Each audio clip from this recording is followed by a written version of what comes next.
धौलपुर जिले में पड़ रही भीषण गर्मी के बीच आज गुरुवार को इंद्रदेव मेहरबान हो गए। धौलपुर जिले में 44 डिग्री सेल्सियस से ऊपर चल रहे तापमान के बीच हवाओं के साथ बूंदाबांदी का दौर शुरू हो गया है। इसके बाद बारिश शुरू हो गई है। जून के महीने में पड़ रही भीषण गर्मी लोगों को जला रही थी, लेकिन आज हुई बारिश से मौसम सुहावना हो गया है। मानसून की पहली बारिश से जहां लोगों को पड़ रही भीषण गर्मी से राहत मिली है, तो वहीं शहर की अधिकांश कॉलोनियों, बाजार, सड़कों, मोहल्लों में जलभराव हो गया। इससे धौलपुर नगर परिषद के मानसून से पूर्व नालों की सफाई करने के दावों की पोल भी खुल गई। शहर में जलभराव के कारण लोगों और राहगीरों को परेशानियों का सामना करना पड़ा। जलभराव होने से दोपहिया वाहन चालकों को भारी समस्या का सामना करना पड़ा। जलभराव की वजह से उनकी बाइकें बंद हो गई। धौलपुर नगर परिषद और जिला प्रशासन ने बारिश से पहले 2 दावे किए थे कि नालों की सफाई अच्छे ढंग से की जाएगी, लेकिन थोड़ी सी बारिश ने जिला प्रशासन के इंतजामों की पोल खोल कर रख दी है। धौलपुर शहर के अधिकतर नालों की ठेकेदार द्वारा सफाई नहीं कराई है, जिसके कारण आज हुई बारिश से शहर में जगह जगह जलभराव देखने को मिला है। आपको बता दें कि नौतपा के बाद भी जून के महीने में पड़ रही भीषण गर्मी लोगों को जला रही थी। 44 डिग्री से ऊपर चल रहे तापमान में भीषण गर्मी की वजह से लोगों की दिनचर्या और आवागमन की रफ्तार भी ठहर गई थी। लोगों को घरों में कैद करने के लिए मजबूर कर दिया था। लेकिन आज हुई बारिश से जहां लोगों को गर्मी से थोड़ी बहुत निजात मिलने, मौसम सुहावना हो गया है। अभी जो नालों की सफाई का जो टेंडर दिया था हमने, बेसिक 19 हमारे बड़े नाले थे। इन नालों की सफाई की जिम्मेदारी टेक्निकल जो भी हमारी टीम थी, जिसमें एक्सएन जाईएन आईएन को दी हुई थी। मेरी जानकारी में आया कि ये जिस संस्था को ये काम दे रहे थे, वो कई सालों से दे रहे थे। अभी मतलब इसको पहली बार टेंडर नहीं दिया है। मैं भी मॉनिटरिंग कर रहा हूँ। कलेक्टर साहब के साथ मैं गया, हमने नाले की सफाई कराई, अतिक्रमण भी तोड़े।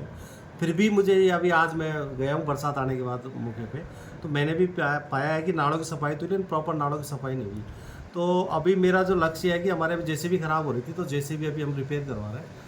और हम भी तो अभी मैं अब जाईएन और आईएन की जो टीम के साथ है, मैं मौके पे जाके जहाँ की कमी रह गई है वहाँ हम अभी आप युद्ध स्तर पे कार्य कर रहे हैं। क्योंकि अभी पहली मानसून हमें, मेरे को भी ज़्यादा जानकारी नहीं थी कहाँ कहाँ होता है। यह धौलपुर ऐसा शहर है कि पानी निकास की प्रॉपर व्यवस्था नहीं है, लेकिन मैं ये सोच रहा हूँ कि प्रॉपरली हम इसको मैनेज कर लेंगे।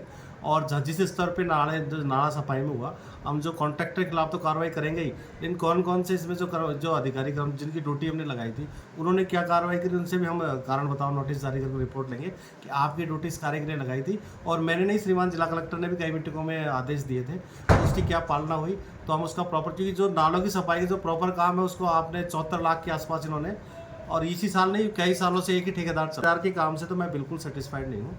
ठेकेदार के खिलाफ तो हम कार्रवाई करेंगे ही। उसको 15 जून का टाइम दिया था शायद गाइडलाइन हमने, मैं अभी फाइल देख के आपको क्लियर बता दूंगा उसने क्या कार्रवाई करी किया। और आपको बता दूं कि पेमेंट में, उसमें डायरेक्शन में टेंडर के बाद में मैंने एक ऑर्डर जारी कर रखा था, जिसमें क्लियर रखा था कि जो अपने टेक्निकल जो भी टीम है, एक्शन हो या जाईएन हो, उनके प्रमाणीकरण और जियो टैगिंग काम करने से पूर्व के और जियो टैगिंग काम करने के बाद के फोटोग्राफ्स वो, और मुझे 100% लगेगा नालों की सफाई होगा तभी ही उसका भुगतान होगा। नहीं हम संस्था को ब्लैक लिस्टेड की कार्रवाई कर रहे हैं और नगर परिषद अपने स्तर पर सक्षम है नालों की सफाई कराने के लिए। हम उस आज से उसके लिए मतलब युद्ध स्तर पर कार्य, हमें लगातार जहाँ से शिकायतें प्राप्त हो रही थी हम उस पर लगातार कार्य कर रहे हैं। अब एक्शन ने क्या किया, जाईएन ने क्या किया, आईएन ने क्या किया, ये तो मैं अभी इसकी सबकी बुला के पूछूंगा और उनसे मैं लिखित में भी लूँगा उनसे, भाई आपने क्या कार्रवाई करी नालों की सफाई में। मेरा अभी तो बेसिक ये उद्देश्य कि किसी भी तरह से नाले जो या तो उनकी सफाई नहीं हो पाई, जो नाले सफाई अधूरी है वो 100% पूर्ण हो जाएगी। मानसून सत्र तो 5 से 7 दिन में हम व्यक्तिगत रूप से सभी नालों की जो भी साफ होना जरूरी है या जहाँ भी अतिक्रमण होता है युद्ध स्तर पर कार्य करेंगे और 100% हम 7 दिन में सारी नालों की सफाई कर देंगे। धौलपुर जिले की कोतवाली थाना पुलिस ने बजरी माफियाओं द्वारा गुप्त स्थान पर किए गए भारी बजरी स्टॉक को पकड़ा है। पुलिस ने धौलपुर शहर के मेला ग्राउंड के पीछे खाली पड़ी जमीनों पर किए गए 1000 टन से अधिक बजरी स्टॉक को जब्त कर जेसीबी मशीन से खुर्द-बुर्द किया है। पुलिस द्वारा अचानक की गई कार्यवाही से बजरी माफिया मौके से फरार हो गए। पुलिस ने माइंस विभाग की मदद से मौके से 2 ट्रैक्टर ट्रॉलियों को भी जब्त किया है। पुलिस ने बजरी माफियाओं को चिन्हित कर उनकी तलाश शुरू कर दी है। कोतवाली थाना एसएचओ प्रमिंद रावत ने बताया कि पुलिस को आज गुरुवार को सूचना मिली कि धौलपुर शहर के मेला ग्राउंड के पीछे खाली पड़ी जमीनों पर बजरी माफियाओं ने सुप्रीम कोर्ट से प्रतिबंधित चम्बल बजरी का भारी मात्रा में स्टॉक किया है। सूचना मिलने के बाद माइंस विभाग की टीम को साथ लेकर मौके पहुंची तो वहां पर भारी मात्रा में बजरी स्टॉक मिला, जिसे जब्त किया गया। पुलिस को देख मौके पर मौजूद बजरी माफिया फरार हो गए। पुलिस ने मौके पर 3 जेसीबी मशीनों को बुलाया और 1000 टन से अधिक चम्बल बजरी को खुर्द बुर्द कराया। पुलिस ने मौके से 2 ट्रैक्टर ट्रॉलियों को जब्त कर लिया है। अवैध रेता के खिलाफ उच्च अधिकारियों के निर्देशानुसार जो स्टॉक से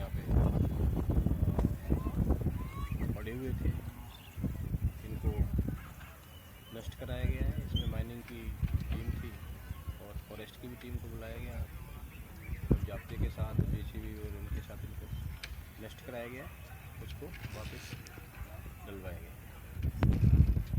ये फायर ब्रिगेड के पास में है, ये गुजर कॉलोनी की बगल में खाली स्पेस पड़ा हुआ है, उसमें अब डिस्टर्ब कर रखे थे। धौलपुर जिले के कोतवाली थाना इलाके के NH 44 पर सागरपाड़ा चौकी के पास तेज गति से आ रहे एक ट्रक ने ईंटों से भरे ट्रैक्टर ट्रॉली को टक्कर मार दी। दुर्घटना में ट्रैक्टर ड्राइवर की मौत हो गई। दुर्घटना की सूचना पर मौके पर पहुंची पुलिस ने शव को कब्जे में लेकर जिला अस्पताल के शवगृह में रखवाया और परिजनों को सूचना दी। परिजनों के आने के बाद पुलिस ने मृतक के शव का पोस्टमार्टम कराकर अग्रिम कार्यवाही शुरू कर दी है। कोतवाली थाना पुलिस ने बताया कि मध्य प्रदेश के मुरैना जिले के अंबाह का रहने वाला 21 वर्षीय मोहन पुत्र राम नरेश प्रजापति राजाखेड़ा उपखंड क्षेत्र से ट्रैक्टर ट्रॉली में ईंट भरकर अंबाह ले जा रहा था। तभी NH 44 पर सागरपाड़ा चौकी के पास तेज गति से पीछे से आ रहे एक ट्रक ने ईंटों से भरे ट्रैक्टर ट्रॉली को टक्कर मार दी। दुर्घटना में ट्रैक्टर ड्राइवर मोहन गंभीर घायल हो गया, जिसे पुलिस ने जिला अस्पताल पहुंचाया, जहां ड्यूटी डॉक्टर ने उसे मृत घोषित कर दिया। पुलिस ने मामला दर्ज कर ट्रक ड्राइवर की तलाश शुरू कर दी है।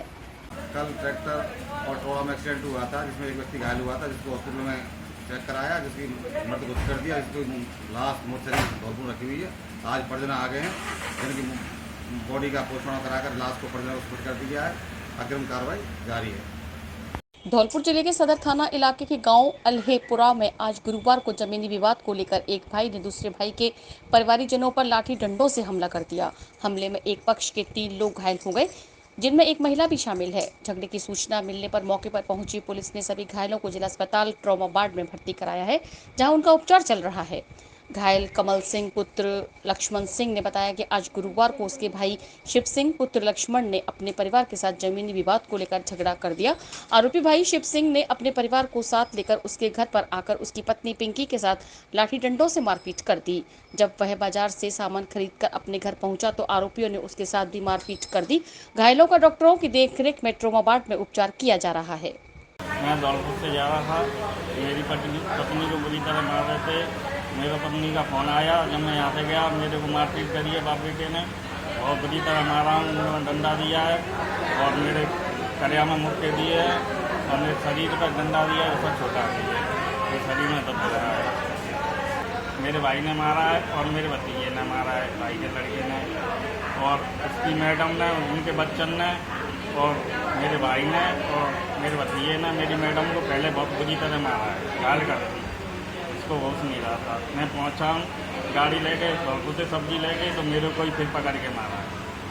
धौलपुर जिले के बाड़ी शहर की पंचायत समिति सभागार में नगर पालिका अध्यक्ष कमलेश देवी के नेतृत्व में पालिका के बोर्ड की बैठक का आयोजन किया गया। बैठक के दौरान बारिश के चलते बिजली नहीं आई तो सदस्यों ने अंधेरे में ही अपनी समस्याओं को सदन के सामने रखा और बैठक को हंगामेदार बनाते हुए साफ सफाई को लेकर सफाई निरीक्षक की जमकर खिंचाई की। शहर में डल रही सीवर लाइन को लेकर पहली बार महिला पार्षद उग्र रूप में दिखाई दी। महिला पार्षदों ने यहां तक कह दिया कि ऐसी सीवर को शहर में लगाने से कोई फायदा नहीं जो किसी काम की नहीं हो। इस सीवर लाइन की पहले पूरी जांच होनी चाहिए, इसके बाद ही आगे का काम शुरू होना चाहिए। इसके अलावा कई अन्य बिंदुओं पर भी सदन में चर्चा हुई, जिसके पास सर्वसम्मति से कुछ प्रस्ताव भी पास किए गए। नगर पालिका के अधिशासी अधिकारी रविंद्र सिंह ने बताया कि पालिका बोर्ड की बैठक अध्यक्ष कमलेश देवी और वाइस चेयरमैन अहमद जमा खां के सानिध्य में हुई, जिसमें सबसे पहले साफ सफाई को लेकर सदस्यों ने अपनी समस्याएं रखी, जिन्हें नोट किया गया है। वहीं शहर में नगर पालिका की आय को बढ़ाने के लिए अब कचरा संग्रहण एवं साफ सफाई को लेकर हर घर से 10 रुपए का शुल्क लिया जाएगा, जिस पर सभी सदस्यों ने प्रस्ताव पास किया है। पालिका की आय बढ़ाने और आर्थिक रूप से मजबूत बनाने के लिए नगर पालिका स्वामित्व की भूमियों का कमेटी बनाकर पारदर्शिता के साथ नीलामी द्वारा विक्रय किया जाएगा। इसके अलावा शहर में सघन वृक्षारोपण के लिए वन विभाग से पौधे लाकर मनरेगा के तहत रोपण कराया जाएगा। शहर के किला गेट पर स्थित पुराने वाचनालय की जर्जर बिल्डिंग को नष्ट कर नई बिल्डिंग बनाई जाएगी, जो पार्षद प्रवीण सिंघल के आर्थिक सहयोग से बनेगी, जिस पर उनके दिग्वंत पिता का बीजक लगाया जाएगा। इस पर भी प्रस्ताव सर्वसम्मति से पास हुआ है। पालिका में विभिन्न कार्यों के लिए संविदा पर कार्मिकों को आवश्यकता अनुसार लगाने पर भी सहमति बनी है। बोर्ड मीटिंग हुई और बोर्ड मीटिंग में अन्य मुद्दे उठाए गए, जिसमें हमारे एक श्यामपुर पर देवनारायण के नाम से नामकरण के लिए प्रस्ताव रखा गया। और जो महाराणा प्रताप स्टेडियम में जो समस्याएं थी, मूलभूत जो सुविधाएं हैं, पानी है, शौचालय है और जो खेल के जो साधन है पूरी तरीके से ध्वस्त पड़े हुए हैं, इसके लिए मैंने बोला तो स्वीकृत कर दिया गया है। बहुत जल्दी इसको लेकर अधिकारी तो सही कराएंगे और तमाम मुद्दे हैं। धौलपुर जिले के बाड़ी सदर थाना क्षेत्र के कांसौटी खेड़ा गांव में ग्रामीण जल कनेक्शन योजना के दौरान नल कनेक्शन को लेकर झगड़ा हो गया। झगड़े के दौरान लाठी भाटा जंग हो गई, जिसमें 2 महिलाओं सहित 3 लोग घायल हुए हैं। सभी घायलों को परिजनों ग्रामीणों द्वारा बाड़ी अस्पताल में भर्ती कराया है। घटना की जानकारी सदर पुलिस को दी है। पुलिस द्वारा घायलों का मेडिकल कराने के साथ मामले की जाँच की जा रही है।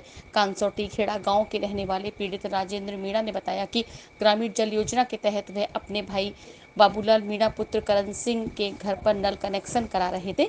इस दौरान उनके पड़ोसी और परिवार के ही आरोपी किरोड़ी लाल सहित उनके परिवार के लोग लाठी डंडों और धारदार हथियारों से लैस होकर आए और आते ही उन पर हमला कर दिया। आरोपियों ने नल कनेक्शन नहीं करने की पूर्व में भी धमकी दी थी। 2 दिन पूर्व आरोपी उनके पाइप को तोड़कर भी गए थे। ऐसे में अचानक हुए हमले में 55 वर्षीय बाबूलाल पुत्र करण सिंह, बाबूलाल की पत्नी बैजंती और राजेंद्र की पत्नी उत्तरा घायल हुई हैं। बाबूलाल के सिर में गंभीर चोट आई है, वहीं बैजंती के सिर सहित शरीर में अन्य स्थानों पर चोटें हैं। उत्तरा के हाथों में गंभीर चोट बताई गई है। घटना की सूचना सदर थाना पुलिस को दी, जिसके बाद पुलिस ने गाँव पहुंच मामले की जानकारी की है। साथ में सभी घायलों से घटना को लेकर जानकारी भी ली है। घटना को लेकर पुलिस द्वारा घायलों का मेडिकल कराया है। रामदास मीणा पुत्र करण सिंह मीणा की तहरीर पर रिपोर्ट दर्ज कर मामले की जांच की जा रही है। मामला ये है कि हमारे भाई ने पाइप डाल रहे थे, पानी के ऊपर सरकार द्वारा नली गंदी उसमें पाइप डाल रहे थे और भाई ने आके आक्रमण किया था। उसके लड़के थे तीनों, सुबह सिंह, बच्चू सिंह, किरोड़ी लाल और उसके परिवार वाले सारी उनकी बहुएं थी, बूढ़ो, ठीक है। और इसके बाद उनका पूरे परिवार वाले सदस्य थे, उन्होंने सबने एक हमला कर दिया था। एक तक लेडीज बेहोश पड़ी है तो उसको होश ही नहीं है, एक का सिर फूट गया है और सारी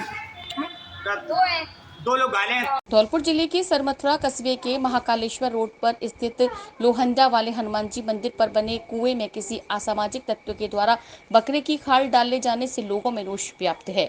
लोगों ने इसकी सूचना पुलिस प्रशासन को दी, जिस पर थाना पुलिस मौके पर पहुंची और घटना की जानकारी जुटाई। वहीं इस संदर्भ में ब्राह्मण समाज अध्यक्ष अशोक कुमार शर्मा स्वामी ने बताया कि करीब 200 साल पुराने हनुमान जी मंदिर पर कुआं बना हुआ है, जिस पर से रोजाना आसपास रहने वाले लोग भी पीने के लिए पानी ले जाते हैं और इसी कुएं का पानी मंदिर परिसर पर पूजा पाठ आदि के लिए उपयोग में लिया जाता है। लेकिन किसी असामाजिक तत्व के द्वारा यह घिनौनी हरकत की गई है, जिससे हिंदू समाज में रोष व्याप्त है। साथ ही लोगों ने उक्त असामाजिक तत्व की पहचान कर उसके खिलाफ कड़ी से कड़ी कार्यवाही करने की मांग की है। इस दौरान ब्राह्मण समाज अध्यक्ष अशोक कुमार शर्मा स्वामी, एडवोकेट योगेश शर्मा, संजय पारासर, भोला उपाध्याय, जीतू शर्मा, मंदिर पुजारी घनश्याम बाबा सहित बड़ी संख्या में लोग मौजूद रहे। खाल डाल दिए। अब वो खाल किसकी थी, यहाँ आगे मालूम पड़ा कि वो बकरे की खाल थी। और जब सूचना मिली तो हमने पूरे प्रशासन को, आप लोगों को, सबको सूचित किया है। और यहाँ जो कार्रवाई हो रही है, अभी जो यहाँ की जानकारी मिली है हमको, यहाँ लोग बाग जाति विशेष के यहाँ आगे दारू भी पीते बताए, क्योंकि पुजारी तो पूजा करके चला जाता है। उसके बाद यह जाति विशेष के इनके माहौल को ख़राब करने की पोजीशन कर रहे हैं ये लोग, क्योंकि और दूसरी कास्ट तो यहाँ रहती नहीं है। इनका त्यौहार था और खाल कौन डालने आएगा, बामन तो डालने से रहे, बनिया डालने से रहे। तो मैं प्रशासन से मांग करता हूँ कि इनके विरुद्ध सख्त कार्रवाई की जाए। अगर कोई कार्रवाई नहीं होती है तो यहाँ का माहौल ख़राब हो सकता है, इसका प्रशासन जिम्मेदार होगा। मैं आज करीबन 10-11 साल से पूजा कर रहा हूँ यहाँ, और यहाँ जो घटना घटती हैं वो इसी तरीके की हर बार यही घटना घटती हैं। और यहाँ जो लोग बाग यहाँ बैठ कर के जो दारू पीते हैं, इन पर भी कोई कार्रवाई नहीं की जा रही है यहाँ।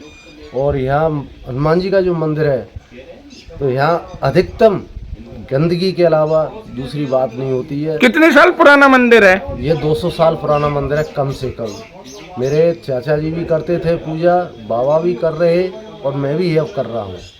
तो करीबन 10-11 साल तो मुझे भी हो गई और 35-40 साल मेरे चाचा जी करके शांत हो गए। और अब तक वही घटना अब जो होती आ रही है। हम प्रशासन से ये चाह रहे हैं कि हमारी सुरक्षिता, हनुमान जी का मंदिर है, इसकी पूजा सेवा के लिए पानी भी चाहिए, तो यहाँ ये गंदगी नहीं करें।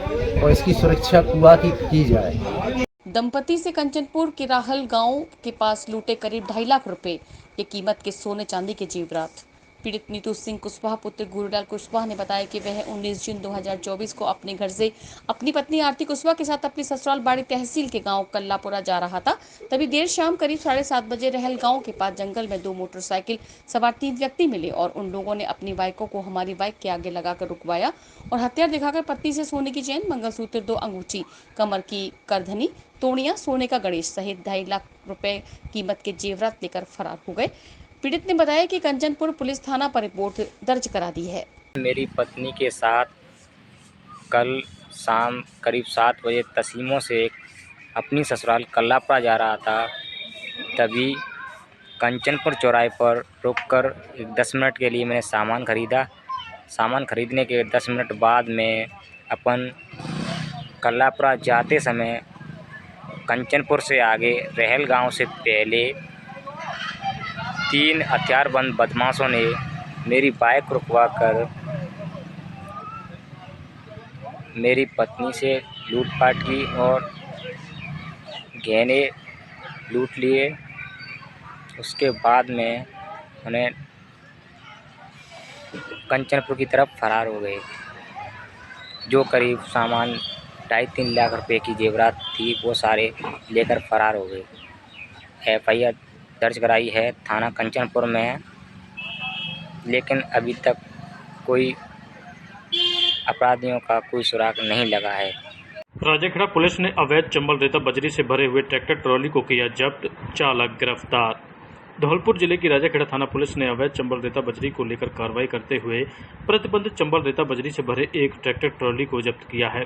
पुलिस ने मामले में ट्रैक्टर चालक को भी गिरफ्तार कर लिया है। मामले को लेकर राजेखेड़ा थानाधिकारी वीर सिंह ने बताया कि IG भरतपुर व पुलिस अधीक्षक धौलपुर और एडिशनल SP के निर्देशन व CU मनिया के निकटतम सुपरविजन में चलाए जा रहे लोकल एवं स्पेशल एक्ट के तहत पुलिस टीम ने गांव खोड़ेलाकापुरा के पास से अवैध चंबल रेता बजरी से भरे हुए एक ट्रैक्टर ट्रॉली को जब्त किया है। पुलिस ने मामले में चंबल बजरी का परिवहन करने वाले वाहन चालक माखन सिंह पुत्र जगवीर निवासी धारापुरा को भी गिरफ्तार किया है। आरोपी के विरुद्ध वन्य जीव संरक्षण अधिनियम और फॉरेस्ट एक्ट में मामला दर्ज कर पूछताछ की जा रही है। कार्रवाई करने वाली टीम में राजेखेड़ा थानाधिकारी वीर सिंह के साथ head constable Vijay Singh, constable Chandrapal, Prabhakar, Kedar Singh आदि मौजूद रहे। राजेखेड़ा धौलपुर मार्ग पर तेज रफ्तार ट्रैक्टर ने युवक को मारी टक्कर, इलाज के लिए ले जाते समय युवक ने तोड़ा दम। धौलपुर जिले के राजेखेड़ा कस्बे के राजेखेड़ा धौलपुर मार्ग पर एक तेज रफ्तार ट्रैक्टर ने युवक में टक्कर मार दी। इस घटना में युवक गंभीर रूप से घायल हो गया। मामले की सूचना स्थानीय लोगों ने 108 एम्बुलेंस को दी, जिसके बाद मौके पर पहुंची 108 एम्बुलेंस के द्वारा घायल युवक को इलाज के लिए राजेखेड़ा के शहीद राघवेंद्र सिंह सामुदायिक स्वास्थ्य केंद्र पर लाया गया, जहाँ युवक को प्राथमिक उपचार देने के बाद उसकी हालत गंभीर होने पर उसे इलाज के लिए हायर सेंटर रेफर कर दिया गया, लेकिन इलाज के लिए ले जाते समय युवक ने रास्ते में ही दम तोड़ दिया। सूचना पर राजेखेड़ा पुलिस ने मृतक युवक के शव को अपने कब्जे में लेकर CHC की मोर्चरी में रखवा दिया, जहां पुलिस ने आज शव का पोस्टमार्टम कराने की कार्रवाई की है। वहीं घटना को लेकर मृतक युवक के भाई राकेश निवासी सांवलियापुरा ने पुलिस में तहरीर दी है। पुलिस को दी तहरीर में मृतक युवक के भाई ने बताया कि उसका भाई रामब्रज पुत्र श्रीपत निवासी सांवलियापुरा बुधवार शाम राजेखेड़ा में भंडारे में प्रसादी खाने के लिए आया हुआ था, जहां वह धौलपुर मार्ग पर घर जाने के लिए किसी साधन के इंतजार में खड़ा हुआ था। तभी एक तेज रफ्तार ट्रैक्टर ने उसमें टक्कर मार दी, जिससे युवक गंभीर रूप से घायल हो गया। इलाज के लिए ले जाते समय घायल युवक ने रास्ते में दम तोड़ दिया। घटना के बाद ट्रैक्टर चालक वाहन छोड़ मौके से फरार हो गया। फिलहाल पुलिस ने मृतक युवक के शव का पोस्टमार्टम करा सब परिजनों को सौंप दिया है और मामले को लेकर जांच पड़ताल की जा रही है। राजेखेड़ा में 51 कुंडीय श्री राम महायज्ञ का हुआ समापन। 26 भट्टियों पर 100 कुंटल आटे के बने मालपुए, करीब 1 लाख लोगों ने पाई प्रसादी, व्यापारियों ने बाजार को रखा बंद। धौलपुर जिले के राजेखेड़ा कस्बे के हाट मैदान स्थित श्री राम जानकी मंदिर के पास चल रहे 51 कुंडीय श्री राम महायज्ञ और श्री राम कथा व श्रीमद् भागवत कथा के समापन के अवसर पर आज विशाल भंडारे प्रसादी का आयोजन किया गया, जिसमें करीब 1 लाख लोगों ने प्रसादी ग्रहण की है। कार्यक्रम को लेकर राम सुभग देवाचार्य महाराज अयोध्या धाम ने बताया कि राजेखेड़ा में संपूर्ण मानव जाति के कल्याण के लिए 9 जून से 51 कुंडीय 127वां विशाल श्री राम महायज्ञ का आयोजन किया जा रहा था। इसी के साथ श्री राम कथा और श्रीमद् भागवत कथा का भी आयोजन किया गया था, जिसके पूरे होने पर आज विशाल भंडारे प्रसादी का वितरण किया गया है। उन्होंने बताया कि भंडारे में प्रसादी बनाने के लिए जेसीबी मशीन की सहायता से भट्टियों की खुदाई की गई, जिसके बाद 26 भट्टियों पर 100 कुंटल अर्थात 250 मन आटे के मालपुए के साथ खीर और सब्जी की प्रसादी का वितरण किया गया है, जिसमें राजाखेड़ा के साथ आसपास के दर्जनों गांव से करीब 1 लाख लोगों ने प्रसादी ग्रहण की है। भंडारे में सुबह 10 बजे से प्रसादी वितरण का कार्यक्रम शुरू हो गया था, जो शाम तक जारी है। प्रसादी वितरण को लेकर राजाखेड़ा में व्यापारियों ने स्वेच्छा से अपने प्रतिष्ठानों को बंद रखा, जिससे पूरे दिन बाजार में सन्नाटा पसरा रहा। Are you looking for a school that prioritizes academic excellence, fosters creativity and nurtures individual growth? Then Emmanuel Mission School is the right school that you're looking for. A legacy of 35 plus years, Emmanuel believes that every child is unique, and with the right kind of educational framework and attention, every child can shine bright. Admissions are now open at Emmanuel Mission Senior Secondary School, Badi Road and Jail Road branches. For admissions from class nursery to class 12 are open now, limited seats only. You can enroll your child for better future.